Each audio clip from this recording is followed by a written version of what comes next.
El libro de los 7 sellos. Autobiografía de Jesucristo. Este es el instrumento oculto en el hueco de mi mano. Con él doy testimonio de estas cosas que para siempre quedan escritas y se conozca por todos que este testimonio es verídico. Hay además de estas otras muchas cosas que hice, las cuales, si se escribiesen una por una, ni en todo el mundo cabrían los libros que se escribieran. ¿Qué es una biografía? Es sencillamente la historia de una vida. Nos relata los acontecimientos de una persona desde su nacimiento hasta su muerte. Otra persona diferente al protagonista de la biografía escribe con datos de terceros y en algunos casos de sus propias experiencias vividas con el personaje biografiado. ¿Qué es una autobiografía? Es la narración de una vida hecha por el propio sujeto de ella. Una narración no acabada, ya que no describe, finalmente, su partida de este mundo. Un hecho incuestionable para todo ser humano que desconoce cuándo va a morir, dónde va a morir, cómo va a morir y por qué o por quién va a morir. Nadie que haya muerto deja finiquitada su autobiografía. Ningún ser humano ha escrito su vida después de morir y resucitar, excepto el autor del relato que acabamos de leer. Jesucristo es el autor de su autobiografía, un hombre que ha gustado la muerte en su más amarga experiencia, un hombre que por su propio poder ha resucitado, porque este hombre es Dios, sin dejar de ser hombre, así como suena, el Dios fontal de donde procede toda vida, el creador del universo, que lo sostiene en su providencia, el Dios que tiene contestación al cuándo, al dónde, al cómo, al por qué o por quién que señalábamos en el párrafo anterior. Invito a mi amable lectora o lector a reflexionar sobre lo que se deduce al volver a leer detenidamente el apartado que nos relata la resurrección de Lázaro. El cadáver ya larvado y putrefacto de un hombre inhumado a la vista de sus conciudadanos, históricamente incuestionable, yace embalsamado en una tumba de Betania. El drama es impresionante y me quedo con estas palabras de Jesucristo pronunciadas a la entrada de un sepulcro de donde emanaba el olor nauseabundo de una carne agusanada.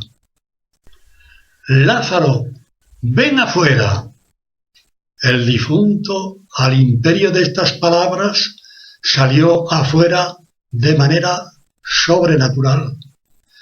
Este hombre, ahora vivo, estaba atado de pies y manos, envuelto en un sudario, quizá empapado todavía del viscoso fluido cadavérico. Otros le desataron para que pudiera andar. Ante esta escena estremecedora y sublime, ¿quién puede dudar de la divinidad de Jesucristo? Este grito de Dios, estas palabras del autor de la vida, dicen lo que ven nuestros ojos. El espíritu de Lázaro viene desde no se sabe dónde para volver a animar su cuerpo podrido un segundo antes. En Jesucristo, las palabras de sus labios no se contradicen con los hechos, que se consuman al unísono de pronunciarlas. El hecho y la palabra, súbita e imperiosamente, se ejecutan al mismo tiempo. Racionalmente asumido lo anterior, ahora deberíamos volver a leer esta autobiografía para que nuestra fe se hiciera más grande. Vuelvo a invitar a mi amable lectora o lector a reflexionar de nuevo sobre el apartado La Eucaristía, página 313 del libro. Dice Jesucristo: tomad, comed, este es mi cuerpo que por vosotros es entregado. Haced esto en memoria de mí. Bebed de él todos, porque esta es mi sangre del Nuevo Testamento, que por vosotros y por muchos es derramada para remisión de los pecados. Haced esto cuantas veces bebiereis en memoria de mí. Si la fuerza divinamente ejecutoria de las palabras de Jesucristo en el impresionante milagro de Lázaro, tal y como hemos visto, es meridianamente palmaria, si han hecho lo que ellas mismas expresan, debo entender que esta misma persona ni se confunde ni me confunde cuando interpreto literalmente lo que me están diciendo estos dos párrafos. Un trozo de pan que así me lo evidencian los sentidos es el cuerpo de Cristo. En una copa que a mi olfato, gusto y vista deduzco que contiene vino, no es tal, sino la sangre del hombre que me lo está ofreciendo. La divinidad de Jesucristo avala lo que estas palabras dicen con independencia de la mayor o menor fe. Y aunque crea, ante este misterio, sólo la disposición de mi alma será la que, en definitiva, me haga entender el acto de comer y beber el cuerpo y la sangre de Jesucristo.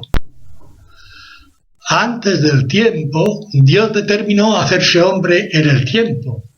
El Verbo del Padre, el Hijo engendrado en la eternidad, decide desprenderse de su rango divino para asumir la naturaleza humana sin dejar de ser Dios. En un misterio insondable, la segunda persona de la Santísima Trinidad, en un acto de anonadamiento infinito, se hace un ser humano, sin perder sus atributos divinos. Se hace hombre para tener voluntad de hombre y padecer y morir como morimos los hombres. Toma sobre sí el pecado de la humanidad, se entrega en manos de sus hermanos para morir muerte de cruz, precisamente por ellos. En el Calvario contemplamos a primera vista un hombre clavado en un palo en forma de cruz. Sin embargo, para un cristiano, quien allí está colgado en patética agonía es Dios. Se podría decir que Dios creador se dejó matar por su criatura, por un acto de amor supremo de infinita magnitud. Por amor al hombre, el Hijo de Dios consuma la secuencia de su anonadamiento ilimitado en dos actos de trascendencia divina que el hombre no puede comprender en todo su significado. Siendo Dios, se hace hombre sin dejar de ser Dios, y siendo hombre, se hace pan y vino para que lo podamos comer y beber.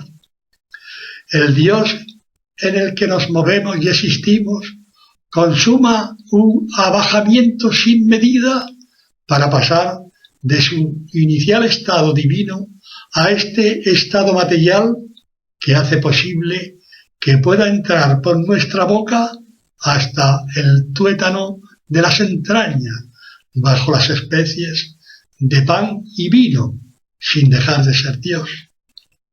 Es decir, en cada comunión comemos y bebemos el cuerpo y la sangre de Dios, con sabor a pan y sabor a vino, pero en definitiva lo que estamos consumando es el acto más sagrado y trascendental de un ser humano, ingerir a Dios, que se llega hasta el núcleo esencial del yo que nos define.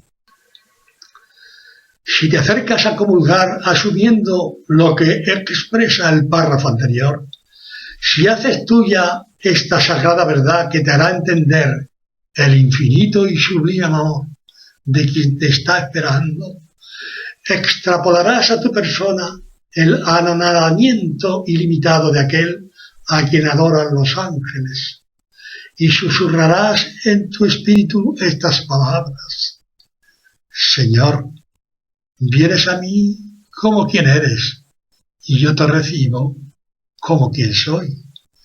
Te fundirás en una sola cosa con el más bello de los hombres, con el Hijo de Dios.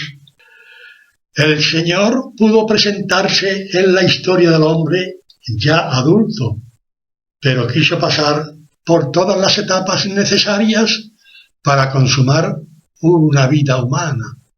Dios se vale del hombre para hacer sus obras. Quiso contar con la libertad soberana de una preciosa jovencita judía llamada María, que no le defraudó.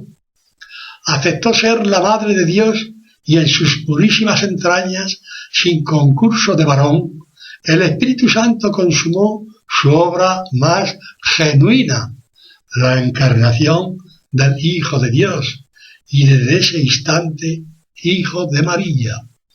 Comienza el abajamiento de Dios haciéndose hombre con la humilde y sagrada colaboración de una mujer, el orgullo de nuestra raza. Aquí termina la primera etapa que nos muestra el desprendimiento del rango divino a favor de la naturaleza humana. Veamos la segunda. Ya hecho ser humano, el autor de la vida, Jesucristo, decide volver a anodadarse hasta el extremo. El que es hombre y Dios a la vez, determina hacerse realidad incuestionable para los ojos de la fe, aunque esté oculto a los sentidos bajo las especies de pan y vino. Otra vez necesita del concurso, en este caso, de un varón, para que en la consagración de la misa se cumpla su promesa. El sacerdote le prestará todas sus facultades y con ellas Cristo mismo repetirá las idénticas palabras que pronunció cuando su tiempo en este mundo llegaba a su término. Después, en breves horas, morirá muerte estremecedora de cruz. Hermana mía y hermano mío, que ha llegado hasta aquí en la lectura de este libro. Con este epílogo he querido asegurarle que Dios hace sus obras, pero yo creo que las más trascendentales las hace con la libérrima colaboración de los hombres y mujeres que se escoge de este mundo. A unos 2000 años de esta hora, 4 hombres tocados por el Espíritu Santo escriben los 4 evangelios que llevan su nombre: Mateo, Marcos, Lucas y Juan. Como eficaces instrumentos en las manos de Dios, no emplean ni una palabra más ni una palabra menos que las necesarias según la inspiración divina de la que han sido dotados.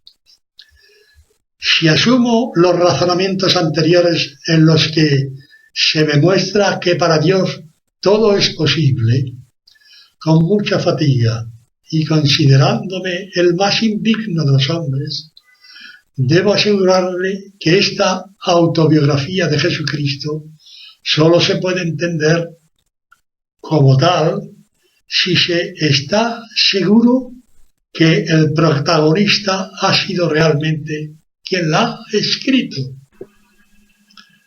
Evidentemente, este libro no lo ha escrito físicamente el mismo Cristo.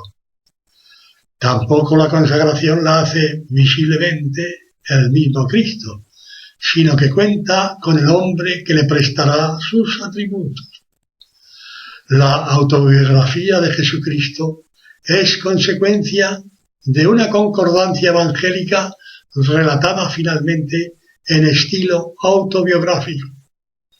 El texto canónico de la Iglesia Católica se ha concordado y se le ha añadido unos muy pocos términos que lo convierten en una sola redacción autobiográfica. En mi caso se da con plenitud de significado ser el instrumento por sí mismo miserablemente inútil, usado por Dios para escribir su vida entre los hombres. Este libro, como venimos diciendo, ha necesitado 35 años para escribirse y ya ha llegado hasta los lugares más recónditos del mundo. No es una casualidad un piadoso trabajo de un hijo de la Iglesia Católica, donde quiere vivir y morir. Este libro es lo que define su título, Vida de Jesucristo contada por Él mismo. Lo escrito está para siempre. Quiera la madre de mi autobiografiado, la Virgen María, poner lo que a mí me ha faltado para gloria de su Hijo, Jesucristo, el Hijo de Dios y Padre mío.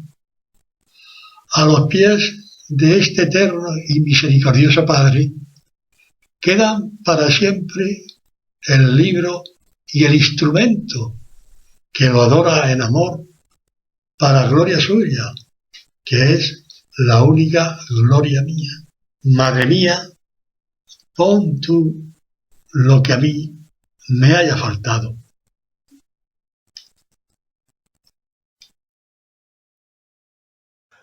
El libro de los 7 sellos.